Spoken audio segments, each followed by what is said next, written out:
Well, as a human, we need experience in order to grow and appreciate. And I think that if you don't have enough struggle, you create it to be able to experience and learn those lessons. Growth potential, well, I would never say it's impossible, but it could be so hard compared to most people's experience. From some of the most traumatic stories that I've heard come the greatest humans that I know.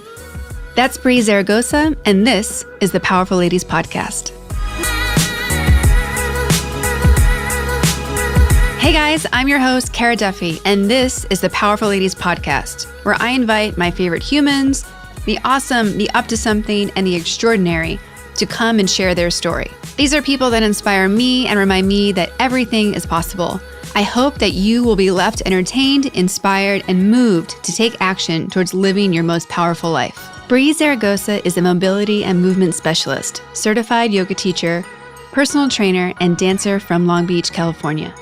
She began dancing at age 2, teaching dance classes at 16, danced internationally on tour with the Celtic Tiger by Michael Flatley Show, and found her dance home in the Rhetorical Dance Company.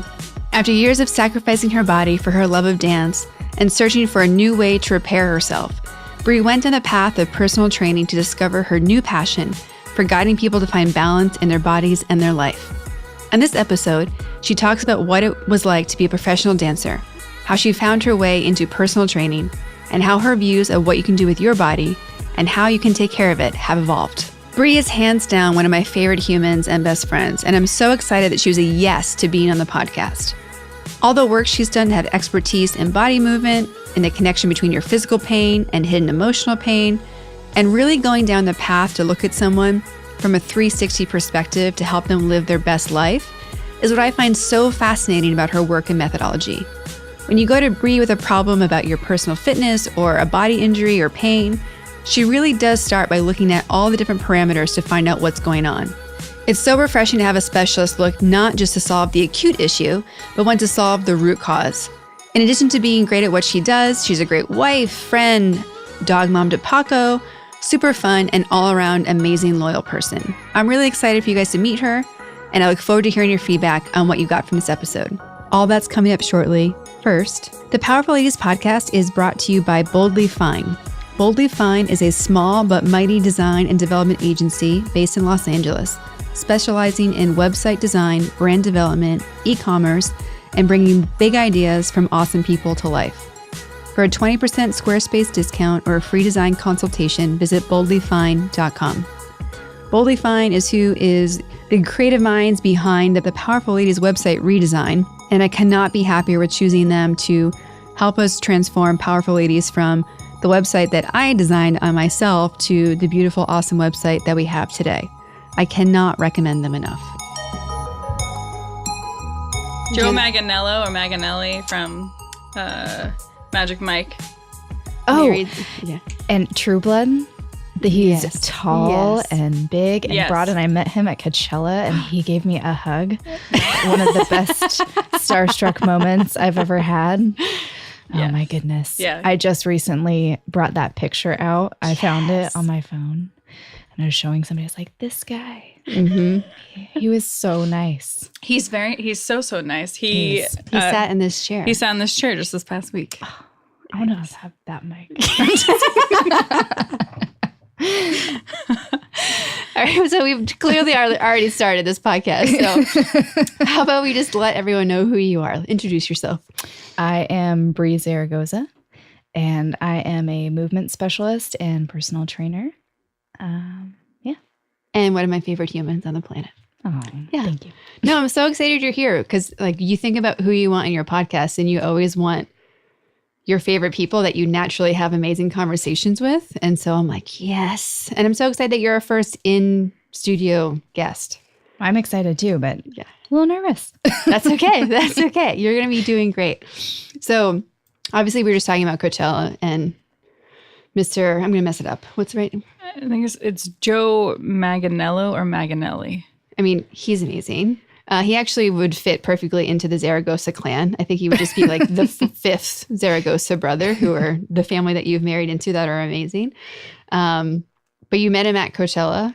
I did. Yeah. So it was, maybe 2015 or so. And I was with a group of friends, and nobody watched True Blood except me. Mm-hmm. And he was just walking, and I saw him, and I turned around. And usually, I'm not the kind of person that gets very starstruck, but he was my favorite character on the show because he's pretty dreamy. Mm-hmm. And he was also a werewolf, by the way, which was very appealing. Mm-hmm. And so I turned around and I told my friends, "Oh my gosh, it's the wolf from True Blood." And they're like, "What the hell are you talking about?" And I was like, "It's that guy." And they're like, "Well, you should go say hi to him." And I was like, "Absolutely not." Mm-hmm. Yeah. And so they finally convinced me to. They're like, no, basically pushing my body towards him. And so when I came up to him, I could not look him in the eye, partly because he was at least 1.5 feet taller than me, Mm-hmm. and partly because I was so shy that it just didn't seem like the right thing to do. So I said, "Hi, I love your show." And nothing else. And he was like, "Oh, like, that's so nice of you." And I went to like shake his hand, Mm-hmm. and he just hugged me. And then I said absolutely nothing more. And my friends were like, "Turn around, let's take a picture." And I was like, "Okay." Turned around, just smiling like an idiot. And I was like, just waving, no sound, bye-bye. And I ran back to my boyfriend at the time, now my husband, and I was like, "Oh my God, guess what happened?" And told him the whole story, and he was very excited for me. So, Well, I mean, it sounds like an entire dream scenario, right? Like your body freezes and your friends are like, "Go, go, go." yeah. And in the moment, it was one of my favorite shows too. So Nice. mhm. I'm glad that he was so nice. He was just so nice and not awkward at all. I was doing all the awkward for both of us. Have you met a lot of other celebrities? I met Joe Rogan once. That was Mhm. really neat. I was also had too much to drink at his show.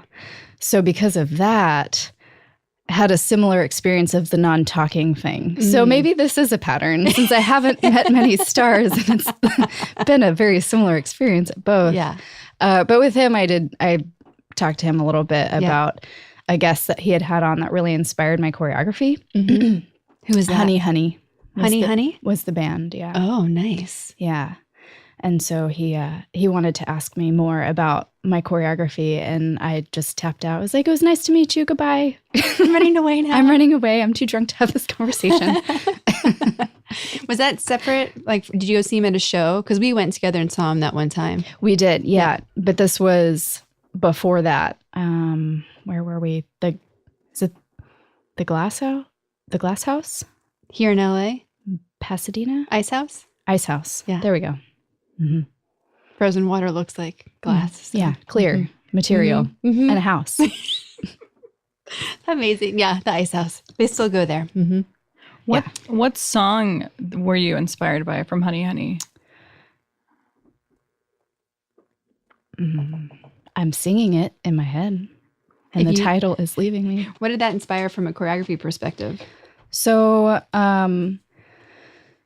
at the time, I feel like I was struggling to find my power and express it. Mhm. And so mostly I did that through music. And this song, it talks about, her journey and her good, aspects and her bad and her struggles, but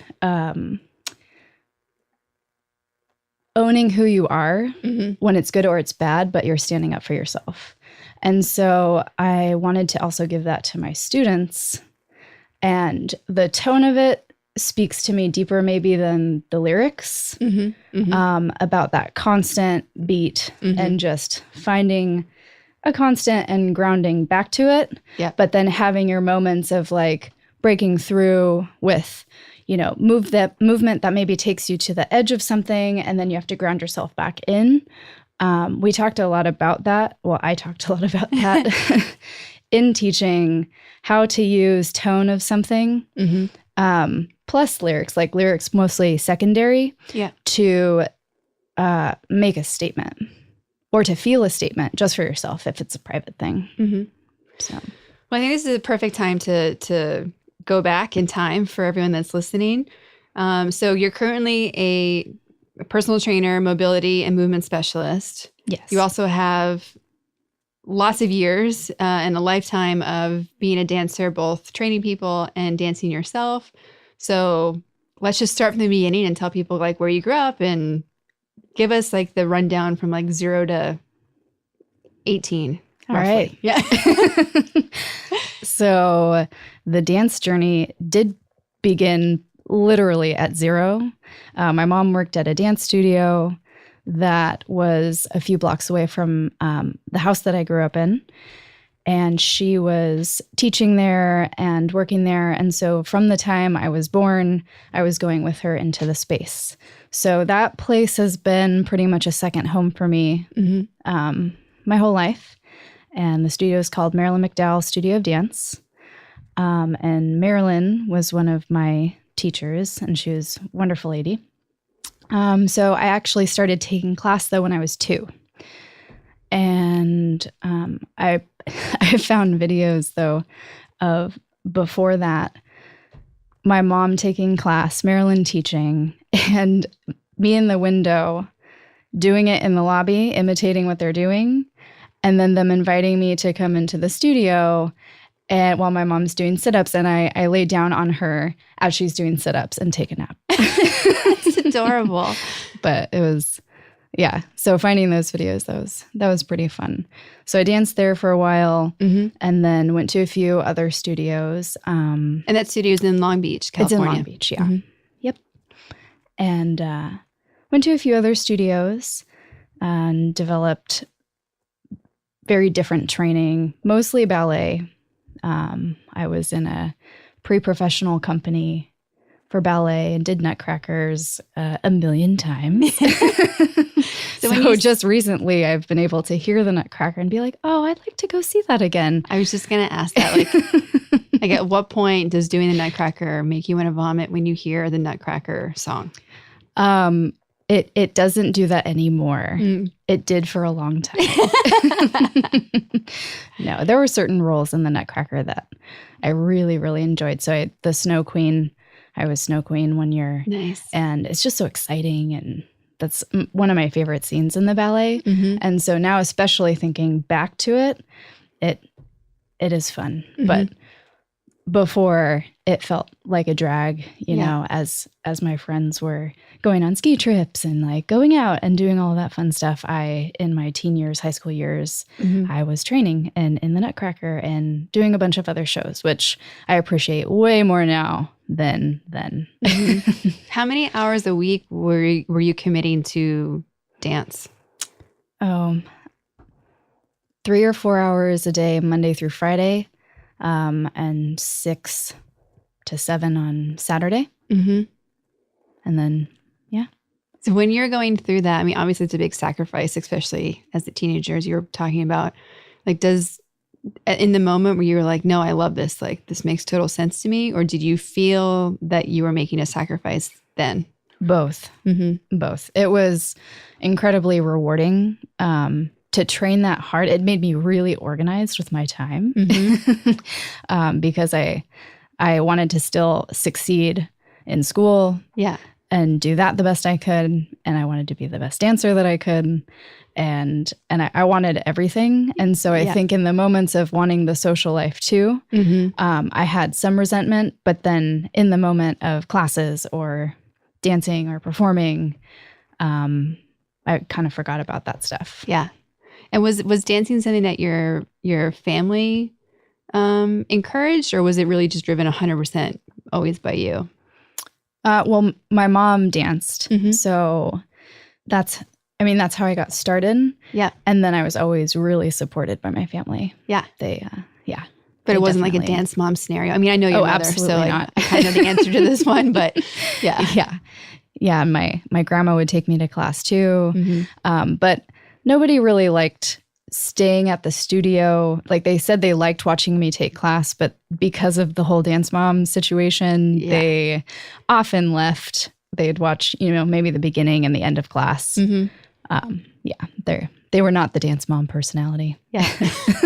Just a strong support system. Yeah, for sure. I can confirm. So after you went through high school, you were dancing all the time. Like, when I started teaching in high school, So Amazing. I started teaching jazz and tap when I was 16. And so I went back to that original studio that I had started at, and that's where I got the job. So I started subbing for them, and then they offered me 2 classes, and I was super excited about it. And like, did you feel like at that moment, did you feel like, all right, I'm reaching it, like dancing's becoming like a career, or had you thought about that? Oh, that was my plan. I was very serious with that plan. Yeah. The plan changed somewhat. I always knew from when I was little that I wanted to tour the world, like travel with dance. And that was kind of my main goal. I also I thought that I wanted to own a studio. And then when I was teaching a lot and doing more of the behind the scenes, I realized that I just love the teaching, and that maybe owning the place and doing more of the management and the behind the scenes and the book work and all of that, that wasn't necessarily for me. And I'd lose what I loved about being in a studio. I think that's a really important distinction for people to figure out. Like, I work with so many designers who when you're put into the corporate system, you keep going up, and like, all right, I'll be a design manager, and then I'll be what? And then they get there and they're like, I hate managing people. Or no, I just want to keep drawing stuff. Right. And so there's been a few people that I've been really impressed with who keep getting offered different promotions, and they're like, nope, like, this is my happy place. I'm just going to stay here. That's like, wonderful. Just give me more work to do. Yeah. And I think it's really nice for people to see that versus feeling, the pressure to be in an owner role when you don't need to. Like, it's just a story. Yeah, I agree. So you started teaching in high school, and then what? And so in high school also, at my dance studio, I was doing mostly ballet. But in my high school, it was at Wilson High School in Long Beach, and they have a great dance program that actually trains you to be more of like a choreographer and production type person. So I was getting that education there where students audition pieces to be in the show. If your dance makes it, you then audition other kids to be in your dance, and you have to costume them, light them, edit your own music, and do all of that. So that was really great in my education too, to have that kind of freedom and guidance from my school, and then crazy discipline training from my ballet studio. So that happened. After that, I decided that I definitely wanted to be a professional dancer. I should get into the commercial dance industry in LA. And I went for it. Yeah. Got an agent, did my headshots, started auditioning, and absolutely hated it. Pretty much everything about it. So classes, again, training in LA with those kind of people, meeting different teachers. That's where I actually got a bunch of work, was just from taking class and meeting these really neat, creative people. But all those shows were free. Yeah. Donated dance time, which totally fed my soul, made me a way better dancer and human, but wasn't exactly the career. Well, you can't live without money. You can't pay rent without money. So I was working, other jobs to supplement. And then the auditioning process just wasn't for me. And I had auditioned a lot earlier, but it was so different in LA. Yeah. So I actually decided that I didn't want to be a professional dancer in my early 20s early 20s. Went back to school for a semester. And what happens? My friend calls me. He's like, I'm in Canada. I'm on tour with this Irish dance show. Can you fly out in like a week and learn the show and perform it? We're down like 4 jazz dancers. No way. Yeah. I was like, right. When I decide and commit to quitting dancing, I get the opportunity that I've always wanted since I was a kid to go and travel. And so I went and, dropped out of school and got subs for my teaching classes and quit my other jobs, flew to Canada, learned the show in a ballroom, like not even the official rehearsals. He's like teaching me this show. Oh my goodness. And literally performed it the next day. So that was really cool and super fun. And as we kept going, I was learning more and more pieces, you know, being put in, and you rotate through different parts of the show. But yeah, so that show was called Celtic Tiger by Michael Flatley, and he was in the show. Not my favorite person, but an incredible cast. And so we traveled from the East Coast to the West Coast of Canada, dropped down into the US, and then did West Coast to East Coast. So what was really neat is we played at the Honda Center. I can't remember if at that time it was still the Pond, but we did a show there. So my family and my students and my friends, they got to come and see that show. And me and my friend Jason, because everybody was familiar with him too. Yeah. And I mean, how does it work where a friend just gets to call you? Like, were they freaking out? They didn't have people and they're like, whoever knows someone, call someone. Like, how does that moment come up? Well, yeah, they had auditioned hundreds of jazz dancers out of the UK. And my friend Jason was a really phenomenal Irish dancer at the time. So he was there as an Irish dancer, but they were putting him in as a jazz dancer because he had done both. We went to high school together. Okay. And so the show didn't treat its cast really well. And people were getting injured because of poor rehabilitation practices. Yeah. And it was one of those things that I thought was super exciting as an early 20-something to go do a show in an ice rink where they're keeping the ice cold, frozen. And our stage is built on top of it in the arena, and going in and quote, quote, warming up just to still be freezing, and then performing crazy hard for an hour, then go sit on a bus, not a sleeper bus, to drive to the next town overnight and wake up and start rehearsing in the next ice arena during hockey season in Canada to do it again. So you could see how that was injuring people right and left. Yeah. So injuries, poor treatment. These other jazz dancers were like, we're out, and went home. And they were really in a crisis. They were putting more Irish dancers into the jazz dancing roles and changing the choreography that they had originally hired someone to do to make us, I was told one time to not sweat. So the ice arena thing helped with that. But they were filming us really close to project up on the screens during the show. So the movement also couldn't be so difficult that we would sweat and look, red or purple or just all the beautiful colors that people turn when they're exerting themselves. I am an expert at those colors. Me too. I work out. Yes. Yeah. The fair skin. Yes. It's great. Has all of its benefits. So, I mean, you hear so many stories about like what people go through, whether it's in acting or in dance. And you're certainly adding to some of that, mythology of like, no, like it really happens that way. And you're like, I think dancers get into this unique situation where you're half professional athlete and half performer. And so I totally get why people are like, I'm out. Like I have to protect the tools that allow me to work. Right.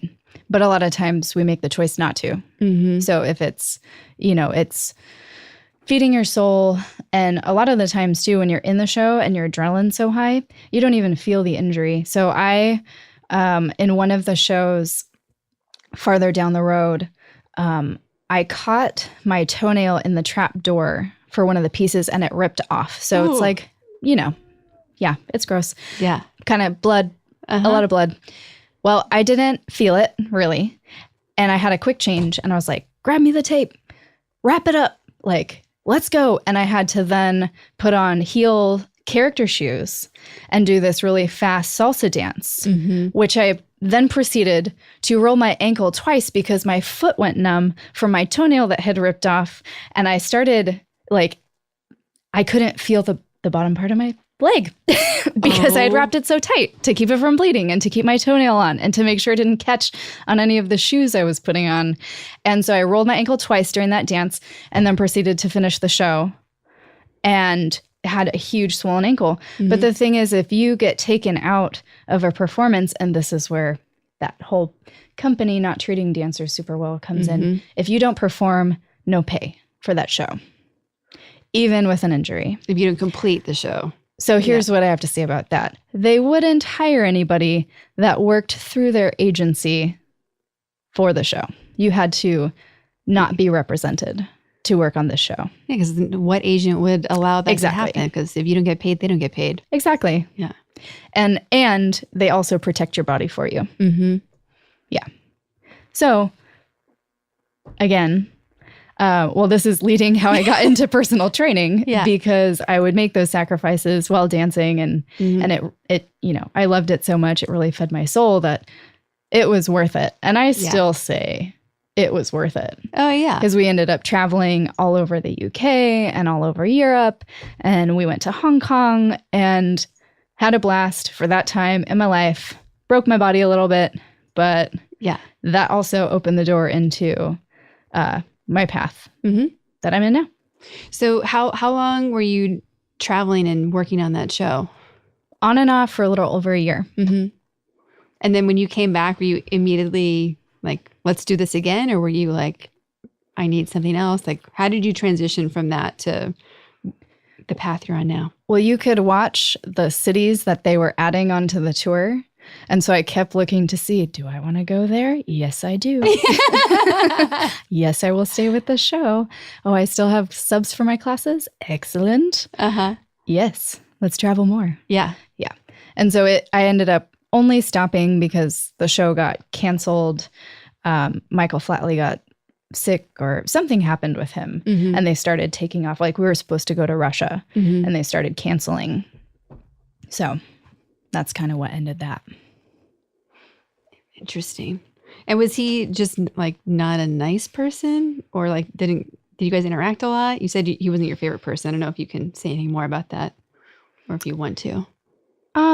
We didn't interact a lot, but he'd watch our rehearsals and criticize people's appearances and tell them like, add extensions to your hair. You're gaining weight. Go to the back line, things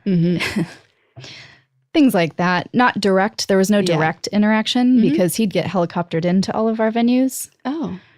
And, be put up in really nice places and then fly to his castle in Ireland and, do his thing. Yeah. While we sat in the sleeper bus and traveled that way. So it's really just the nature. It sounds like you would expect, right? Of being in a performance show with a star. Yeah. And also having everything be so visually driven. And I'm sure they're looking for perfection and feeling what they want. But back to what you were saying before is it's that blend of athleticism plus an aesthetic. So you need to look a certain way, play a certain role, keep that up, as well as do these, crazy athletic movements, but don't look like you're doing it. Yeah. No I mean, sweating. luckily the ballet training helped a lot with that. Like, make it look effortless. That's what ballet is all about. So when you meet someone today that says that they're a dancer or have been a dancer, what do you, like in your head, what do you instantly like, I know this about that person, or does that not exist? No, it exists. Yeah. Mostly, the positive things that usually come with someone who has trained that intensely to be a dancer is that they will be very organized. They will be on time. They will be very particular.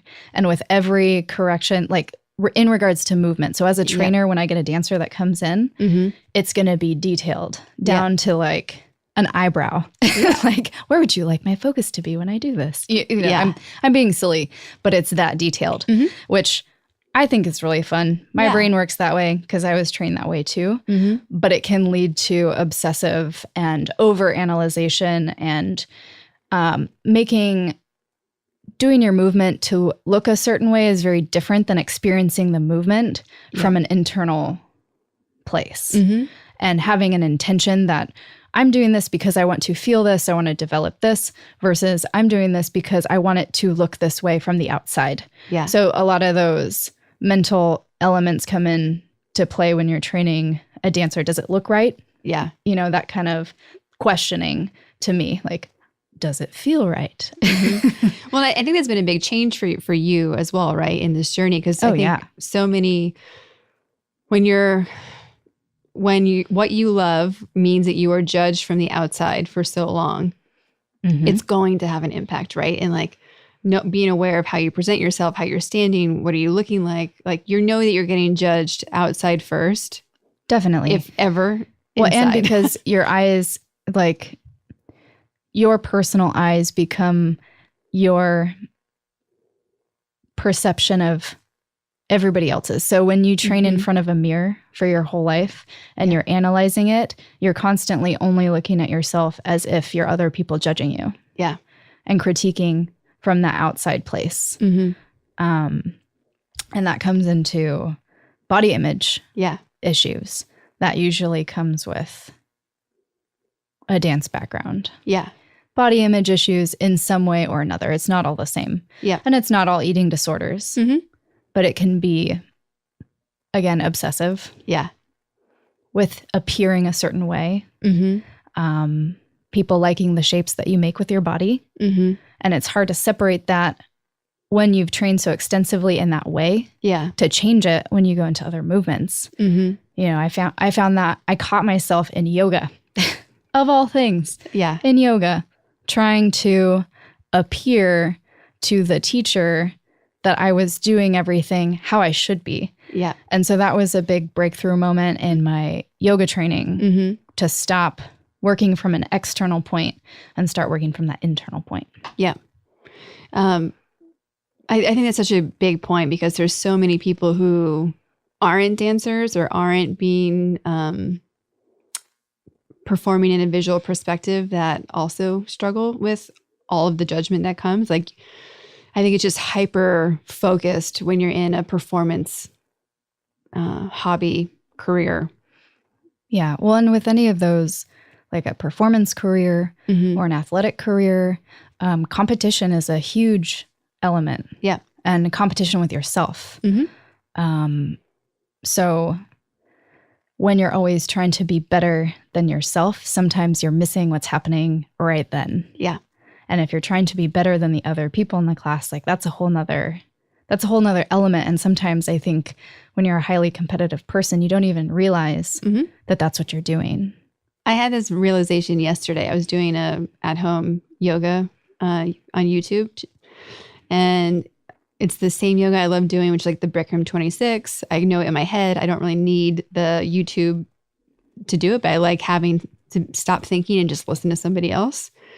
And then I realized, I'm like, why does this feel different? I'm like, oh, because I'm not competing against anybody in my living room. And I'm like, what is wrong with you?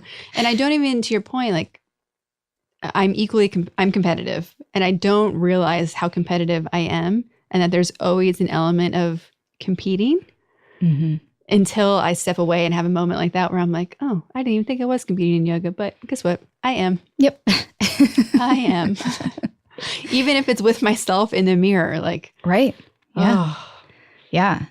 That's why, I mean, recently I've been trying to experience as much of a yoga class by closing my eyes as possible. Because really that's the only, if my eyes are open, I'm watching people for a couple of reasons. One is the innate competing. Yes. Yep. Number two is I'm looking at their form as a teacher thinking, oh God, please don't hurt yourself. Like that doesn't look great. No one's correcting you. Nope. I'm not teaching right now. I'm taking close your eyes. No, I have the same freak out. Even the video yesterday, the woman was going way too fast. She was skipping things. She wasn't telling people where position should be. And I'm nervous for these poor people who have clearly taken this class years ago because it's had all these views. And I'm like, oh God, they're doing it wrong. Do they know they're doing it wrong? Are they still doing it wrong? I'm like, okay, stop. So whoever you guys are on that poor yoga channel, please go see another instructor. Yeah. Or get a little hands-on somewhere and learn it for yourself and know what cues you want to follow and which ones they don't suit your body. They might suit someone's, but just, not for everyone. Yeah. So you get off the tour, you're back in Long Beach. I'm back in Long Beach. And a bunch of my fellow teachers at the dance studio, they are in a dance company called Bear Dance Company, and it stopped existing right at that moment. Okay. So one of the dancers decided that he wanted to create his own company. Ooh. And it happened, right at that perfect timing of when my tour was ending, the other company was ending. And so Nate Hodges started Rhetorical Dance Company. The amazing Nate, yes. The amazing Nate, yeah. And it was the opportunity that I had been looking for in a dance career, because we choreographed on each other. Some people were working dancers and working on other shows, so the schedule allowed for people to do multiple shows at a time. We'd usually do one a year, and but we got to set work on beautiful dancers, Yeah. and then again light it, tell stories, make statements, social statements, and truly express ourselves, and then formed some of my closest friends. And it's so funny because I can't imagine, to me, Rhetorical is like another limb that you have and that all of you have that are part of that group. And not only are you guys all so talented, but the collaboration that is always talked about for how you guys have built your performances and worked together. And I think just like any family, of course, there's moments when there's conflict because everyone's so passionate and committed, and oh yes, you've got a whole team of very competitive people, high passion, high intensity. Yes, yeah. But it's such an amazing group of people, and I feel so lucky that I've been welcomed into the group as a friend circle. Well, I mean, you just fit so well. How could we not? Thank you. Yeah. No, but like it's true. Like you guys are such amazing people, and when you see you guys together and that you are like family and how much you complement each other and are able to create these amazing things. Like to me, I wish every dance group would feel and look the way that you guys do, because there's a lot of the stereotypical negative stuff that I think isn't there. And it really is a group of people that love each other, that are making stuff together. It's like the perfect combination of what the expression of dance could be. Yeah. I think that it reads authentically like that, because in a lot of the work, we were problem solving our life journey. So a lot of the pieces were about what was happening now, and, dynamics people had even within the group with each other, like creating pieces that tapped into that, and or what was happening in our community, or what was happening politically. And so you're problem solving and addressing these feelings that you have, but through art, which creates conversations within the group and bonding and compromise. Yeah. Too. I mean, it's tough. Yeah. Not everybody sees things the same way, even when you're really close. And so going through that together, it was a really full spectrum experience. And the shows were amazing. Like so to give anyone listening perspective, like how I was introduced to this group before I had met anyone besides you. And like our whole friend group is much larger than the dance group, but there's a big part of it, right? And all these guys, because I met you through my boyfriend, because you're friends with him. And so even all the guys in our social group were talking about this dance group. And I'm like, what group of guys ever talks about a dance group? And they're like, no, you have to go. Like, you're going to be so excited when you go to this. It's so amazing. And then to meet everyone and then realize that you think dancing and you think like the Nutcracker and you think Swan Lake and you think everything is like, it's all beauty oriented and like, I'm not thinking of the right words, but like there's a element of like ladylike and serene grace. And then like to hear people like you're getting clues that maybe that's not the type of events that you guys put on or shows. And then they're like, oh no, it's horror themed. Like this one show. I'm like, what? Like this, I think I'm blending shows together at this point, but I love that you guys, and Nate in particular, because he's obsessed with this genre, but to bring in the macabre and the horror and like anything you like like, and bring it in, like the mixes of music, to your point, like you see the different dimensions of everyone's personality coming together. And the shows are amazing. Like the one dance where it was the haunted house and the phone's ringing, and like you have the people that live in the house, and then you have the ghosts that are coming through and how they're interacting with them and they don't know they are. Like, it was the scariest and coolest dance I have ever seen. And it's not dance what you guys do. It's an entire dance theater. Like, it's a full story. And Nate is a wonderful storyteller. Yes. Yes. And game maker. And game. Yes. I really hope he one day starts his side business of just making games, because there are a few people who have that talent to like think all the details through, and he's so good at it. Definitely. But yeah, so I know that you guys had stopped for a little while. Like, are you guys doing any more shows? Well, a small group of us. So Nate got a job with the University of Reno, Nevada. So he is no longer in Long Beach. Mm-hmm. But we are going to do a performance at the university and travel out there, teach some workshops to the students, and then bring back a couple pieces that are in Rhetorical's repertoire and perform those again. So I'll be doing a dance called Two of Swords, which is super fun. It's one of my favorite pieces. It's just a trio, and we have blindfolds and two big swords, and we do this practice. So the dance is about discipline and control and practicing until it creates this frenzy of movement, and we end up having basically a sword fight but blindfolded, and it's just a very fun dance about going in blind to something and growing within it. Yeah. No, I mean, just who else would be talking about a blindfolded sword fight? That's a dance.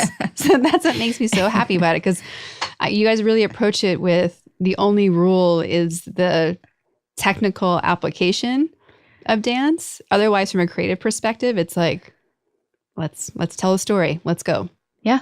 So I'm always really impressed by that. So anyone who hasn't gone to a rhetorical show, there's a million things you can Google on YouTube and find some things, but I really hope that you guys keep doing shows so that I get to see more selfishly, but also so that other people can experience too. Yeah, I don't think that I will be doing any more shows after this because I'm focusing more on my training and movement, that other kinds of movement. But definitely Nate is still choreographing. Yeah. I have a bunch of other friends that are still putting amazing work out there for younger students and professional level. And so if anybody needs any direction of beautiful movement and things to experience, we can talk about that. Awesome. Yeah. So what I would love to start getting into, because to me, it's so fascinating personally based on what I've dealt with, but also how you have fixed my body as well. So, I know that when my body gets broken, the first person that I know I need to call is you. The second person I have to call is Dr. Justin. Shout out to the amazing Dr. Justin. But I think that we're moving into an era of people being aware not just of what you put in your body and chemicals and all of that stuff, but really how your entire body interacts that never has been accessible to the average person before. Like, without being a doctor or a nurse or a chiropractor or list someone who specializes in the body. I feel like people are becoming more hyper aware about it because probably how much more pressure we're putting on our bodies every day, physically and mentally. But then just knowing that, like, also being aware that you can fix some of these things. So you went from dancing to being a personal trainer. And then now you're a mobility and movement specialist, also still a personal trainer. You just completed an amazing yoga training series. 200-hour Yoga Alliance through a studio in Orange called Sunspark. They're amazing. I finished that one, but let's rewind a little bit. Perfect. And go back to coming home from tour. My body was really broken. One of my friends was getting her physical therapy degree at Cal State Long Beach, but she was also a Pilates instructor and also a dancer. Yep.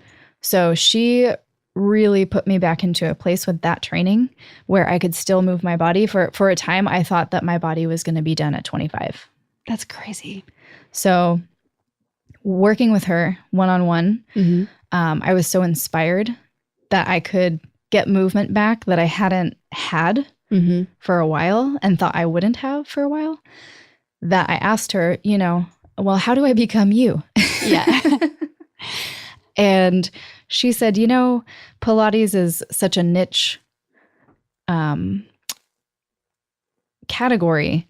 You might be better off just going for a general personal training certification, doing that program, and more doors will open for you. And you can then go into more specialized things based on where your opportunities lie. And that was definitely great advice. Yeah.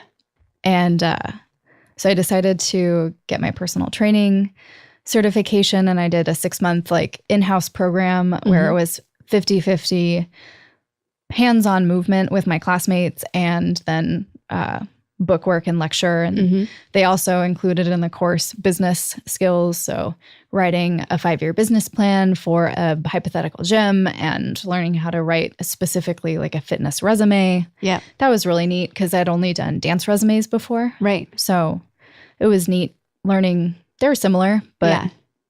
And straight out of that program, right when I graduated, I got a job at 24 Hour Fitness because my teacher had been a manager there. Okay. So that was the door. Yeah. I enjoyed 24 Hour Fitness because it taught me what I like about it, what I like about personal training, and kind of like a stepping stone game plan of, how do you present yourself to people? How do you keep track of your clients, record keeping, all of the computer work? Yeah.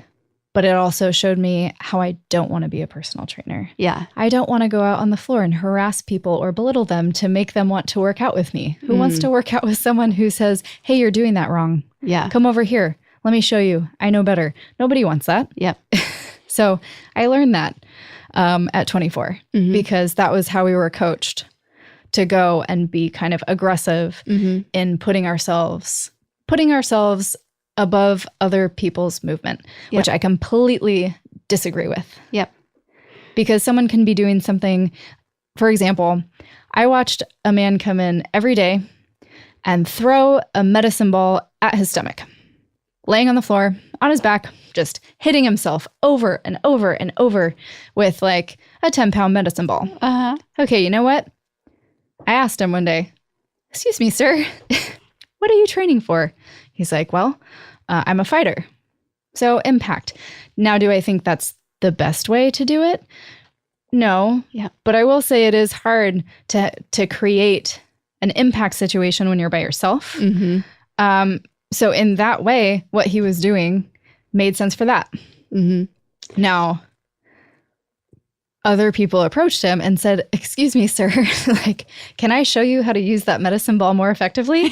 And of course he said, no, I'm doing this because I'm doing this for a reason. Yeah. So it didn't open a door for them to train him. Yeah. But just being curious about, people gave me a hard time because some of the things I was using machines in a way that would help with my flexibility and dancing, but they're strength training machines. So people would look at me like I was a crazy person and then often come up and tell me how what I was doing was wrong or that I would hurt myself. It's like, oh, have you been in this body for 30 years? Yeah. No, I have. Well, I think there's a line too, because I personally get lots of giggles out of the gym fail videos that people put together.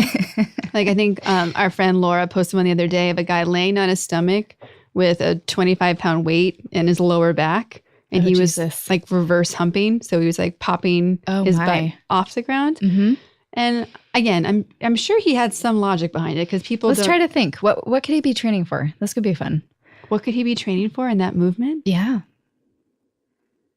Pushing against weight on your back as you hump the bottom, the floor. Well, he was popping his butt up. Right. The worm? Maybe explosive movement from a Is he a stripper? Like, does he need to do like the worm move and like pop back up off the ground? I don't know. Well, Yeah. I wish we could ask him. That would be a really fun game, actually. Like, we're going to have a second podcast called, we're just going to call in all the gym fails and ask them what they were actually trying to do. I love it. Or we could do like hey, let's go to the gym. Yes. And talk to people about their intentions. Yes. Their movement intentions. Because I think, and that's what you were getting to, right? Like going up to people and asking them what they're intending to do so that you can then provide assistance versus just being or just like, have a conversation. Yes. And then if when you go up and ask someone like, hey, like that's a really interesting movement that you're doing. Like, why are you doing it? Mm-hmm. They usually want to talk about it. Like they usually want to talk about what they're training for, or they're excited about something. Because people typically, when they go to the gym, unless they're in this like kind of grind routine, yep, they're usually working towards something. Yeah. And then they want to talk about it. So then you can, have a conversation, and not even about training or trying to change what they're doing, but then you're a presence and you can say like, oh, okay, cool. Like I'm a dancer. And like, if you ever have any questions, I'm right over here. And, and a lot of times then that in itself gets you to meet people, and it feels a lot better in helping to train them and helping to guide them. Like you can't force your opinion on somebody that doesn't want it. Mm-hmm. And so when people are ready, then if you've become a presence and offered some, they're just comfortable coming up to you. Yeah. Then you end up creating a good movement relationship. So obviously you have a lot of personal passion for movement based on where you came from. What is it about personal training that you were passionate about, specifically that part, like in the helping others part? Well, in helping others, I wanted to help people not hurt themselves based on, my past experience, and be able to have longevity with their movement. And movement brings a release in so many ways that sometimes when you can't do that movement anymore, you feel like incredibly sad. And so one of the things that I learned personally is that movement, either I can revisit that movement again with different recovery methods and cross-training to help keep the joints and the tissues at optimal performance levels. Like you can work that way, or find joy in the movement and in unexplored movement that creates those same attachments and feelings that you had. Instead of trying to go back to do something you did before, sometimes it's fun to explore how you can do it moving forward in a new way. Yeah. Because no one's ever experienced all the possible movements that you can do. Or how do you do it differently? You can do the same movement, but this time my intention is, let's say, to see how far my range goes under control. And then next time I do this movement, it's to see how much load can I hold? And then the next time it's to see how fast can I do this? Yeah. And you can explore any position or any movement in so many different ways that it's endless. Yeah. So then being at 24 Hour Fitness and being a personal trainer, how did you then evolve to being, having your own business and finding a gym, and then even developing further into really specializing in mobility in particular? So my wonderful friend and gym owner who I rent space from, Laura Bleinberg, she approached a couple trainers at 24 because she had stalked them secretly. And she liked what they were doing. Yeah. And then had invited them to her space to see if they'd be interested in putting together their own business and working there. And one of those people was my friend and coworker, Adam. And he said, hey, Bry, I think you'd really like the space. Let me introduce you to Laura. So we were workout partners at the time. And he had me go over to On the Ball Fitness. Yeah. And we worked out. I met Laura, and it was kind of love at first sight. Oh, yeah, for sure. Yeah. I've had similar experience with her. No, she is. She's one of those like amazing humans that radiates love for everybody. And if you're feeling bad about yourself, like you want to be in her space because like it'll go away in a second because she's going to make you laugh. She's going to love on you. And then you're going to realize, no, I want to love on her back. It's not about me anymore. Yep. And like the whole thing goes away in 3 seconds. You're like, how do you do that? Yeah. She's magic. Yeah, she is. She's definitely magic. And she posts those amazing, funny videos, which I get a kick out of. Yes. And so, a lot of people look at different career paths, right? And obviously you're a great example of how you start in one place and it just keeps evolving, right? It's not a clear, whatever you think your clear vision is can change so often. Oh, yeah. And it can change, right, based on your personal experiences. And when you're making a choice to go off and do your own thing, like were you nervous to leave and go to I the was gym? terrified. Yeah. Because I operate under, like I told you with the dancer personality, is organized. I have a goal. I'm going to do this and I'm going to make it happen no matter what. So I really had to throw that away. And I had been practicing like in small ways how to not stick to a plan. It was very hard. Yeah. But this one was a big jump. And I think But I think because of Adam and because of Laura, like there seemed to be a good support there. It just felt right. Like intuition felt really on point that it was worth it to me. Oh, and Adam broke down the numbers of like what we were getting paid as trainers at 24. And then even if I lost 50% of my clients, he's like, look at this. See, you're going to be just fine. It's the same if you lose 50% of your clients. I was like, oh, thank you for your math skills, sir. Mine are not the greatest. Yeah. So that was comforting having someone break it down in a logical way too. Yeah. For me.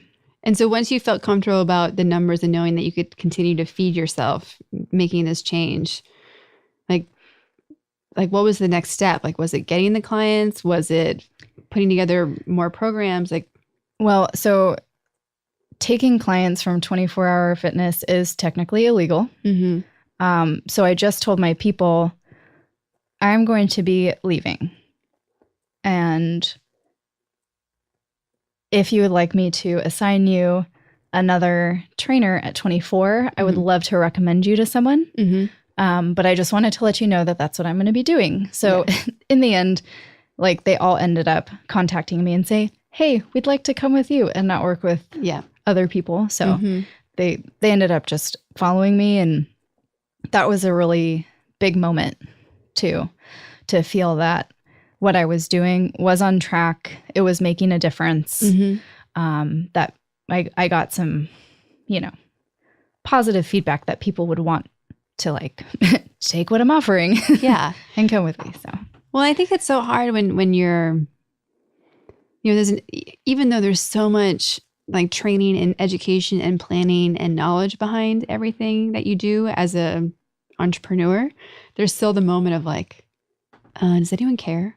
Am I actually doing this right? Like you don't get the same positive reinforcement cycle that you get in a company where you have a manager and you have reviews and there's structure to being like, am I doing this right? Especially for people like you and I who are constantly asking ourselves, are we doing it right? Right. Just because it's not a like, are we doing it wrong? But like, I want to do it better. Yes. And so when you don't have that cycle of feedback all the time, it can be horrifying because you're like, I could be making this all up. I don't know what I'm doing. Like all those thoughts come up. So I think it's a really great example of when you're able to get that feedback from people in a way that's not just them telling you, but it's them changing a part of their routine or their life to be like, no, like I'm on your team. Like that must have felt amazing. It did. It really did. But it also gave me the opportunity to ask them,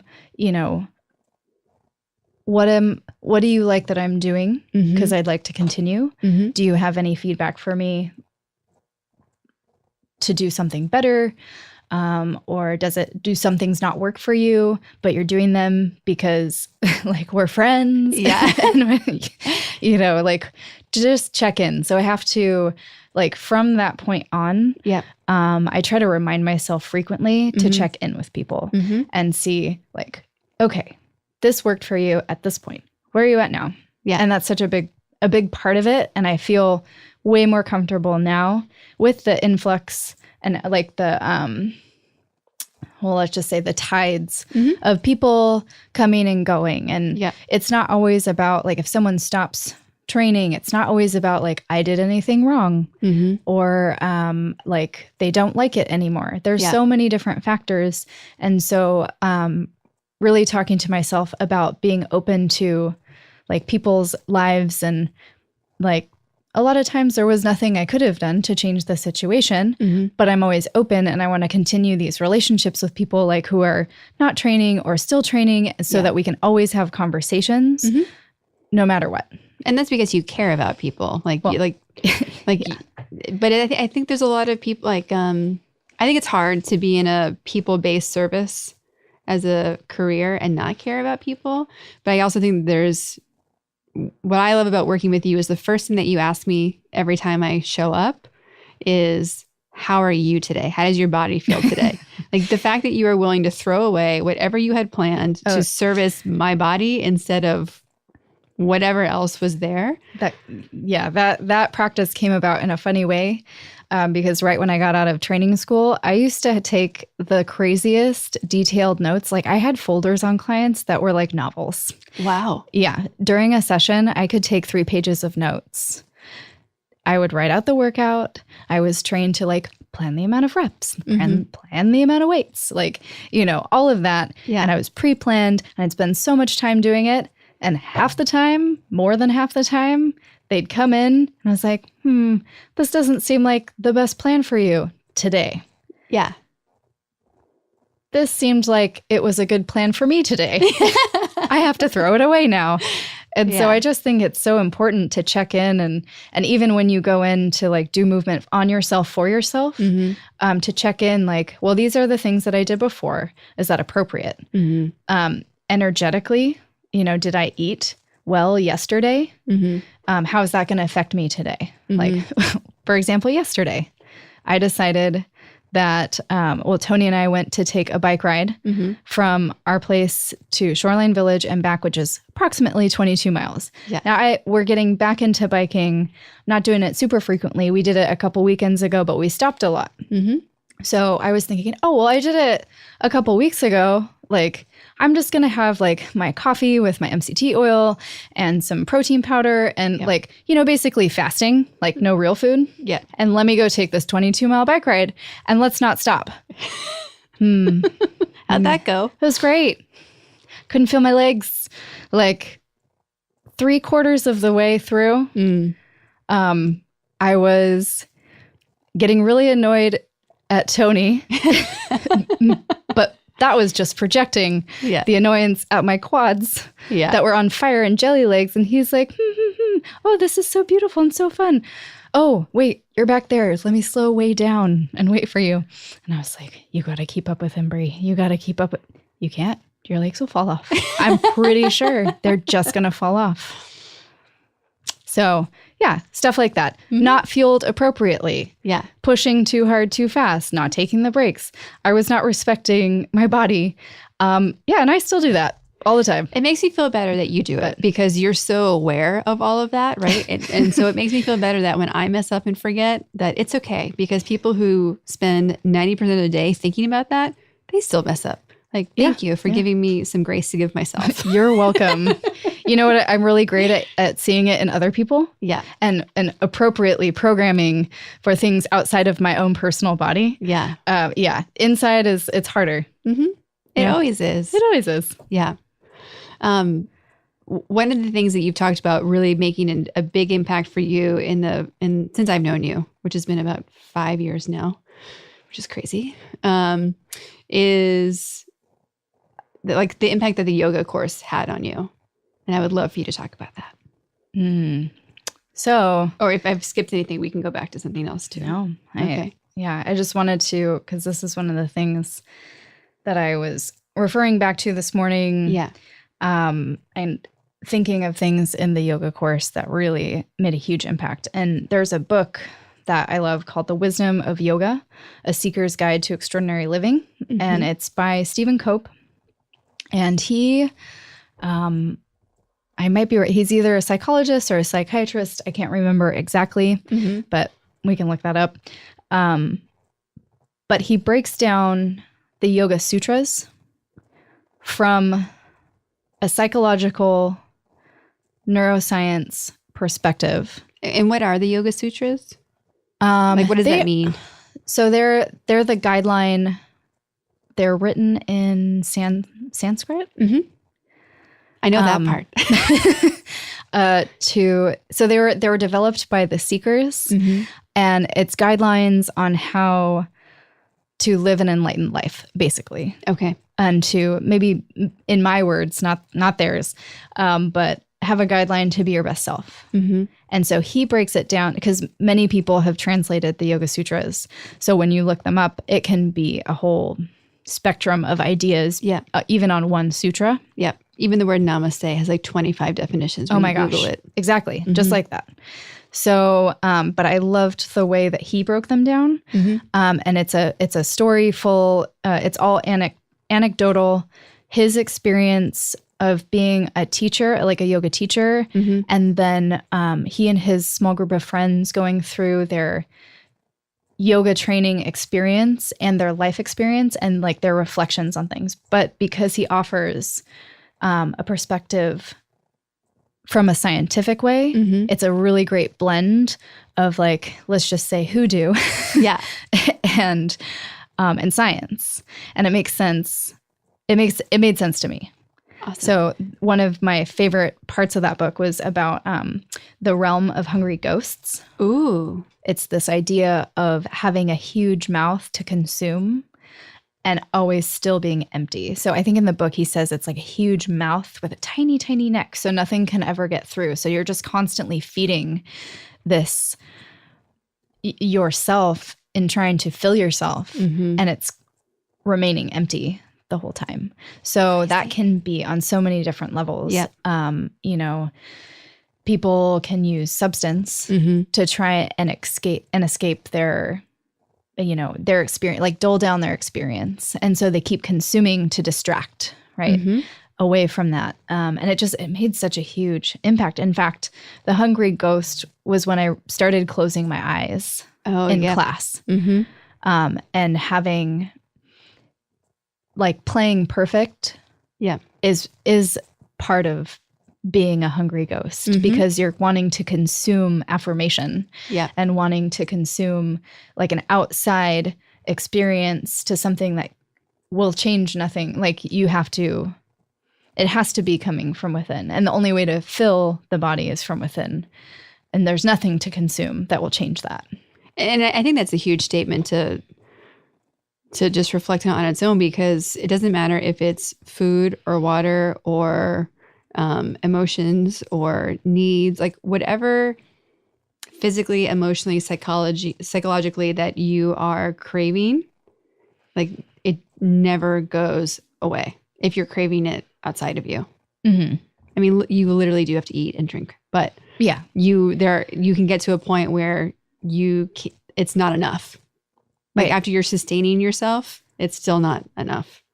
Which is what we're dealing with as an epidemic, right? So, and it is a fine line between like healthy competition and then it never being enough. When you win, like that's a fine line to dance, because it's motivating to be productive and it has all these positive elements attached to it.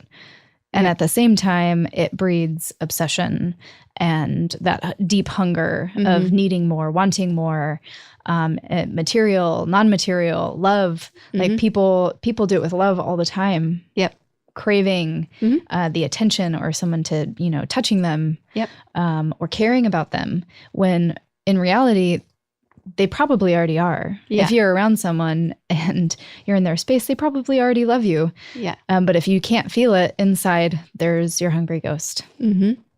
No, it's and I think too, when you compare it versus like a Maslow's hierarchy of needs, right? Like, where do you have food? Do you have shelter? Like, you start getting these basic things, and so many people in Western world are lucky enough to have all of Maslow's needs met at some level. And the questionable part on that statement might be the love and security feeling, again, internal versus external. And it's interesting to me that so many of the places that seem to have the balance that we're searching for, especially through yoga practices, are in places that don't have the hierarchy of needs covered. Yeah. Like they've inverted the pyramid. And I mean, I'm sure you see this all the time with different clients and like your own journey. Like, why do you think there's that discrepancy between some of the poorest nations in the world are the happiest and the most zen and the potentially most spiritual, and then where we have everything we need to survive as the human, it's so depleted or lacking? Well, as a human, I think that we need experience in order to grow and appreciate. And I think that if you don't have enough struggle, you create it. Mm-hmm. You create it to be able to experience and learn those lessons. And so when you have too many things and are given too many things and it's simple, you end up making things out of nothing to struggle through, to learn from. Mm-hmm. That's just, it seems to be a pattern. So when you're born without some of those needs met, it's great opportunity. It can be great, like trauma, Yeah. And there's definitely situations where the trauma is just so overwhelming Mm-hmm. that growth potential, well, I would never say it's impossible, but it could be so hard Mm-hmm. compared to most people's experience. But it also is not, like, from some of the most traumatic stories that I've heard, Mm-hmm. come the greatest humans that I know. Yeah. And I just think that's important. I mean, that was another fiction book actually that I read called Scythe Okay. by Neil Shusterman. Okay. He wrote a young adult book about a time when the world had achieved like everything that we shoot to achieve right now. So medicine, right? Mm-hmm. No one dies. No one gets sick. Like, if let's say you get hit by a car, they just reconstruct you and then you go back into your life. Yeah. And it's fine. There's no such thing as poverty because this algorithm Mm-hmm. called the Thunderhead, it solves literally every single problem environmentally, all of these things. So the world is perfect. Yeah. And so in this story, like, I really started thinking about that. Mm-hmm. What they have to do is create a group called the Scythes that have to choose who they murder because the world cannot sustain all the humans that are never getting sick or dying. Mm-hmm. So they have to kill people. And people are incredibly dull. So this world, Mm-hmm. without any suffering, the art does not exist. Yeah. Or if it does, it's really, you can't relate to it. So it's this whole species of humans Mm-hmm. that can't feel. You like flatline all your emotions because there's nothing to. Exactly.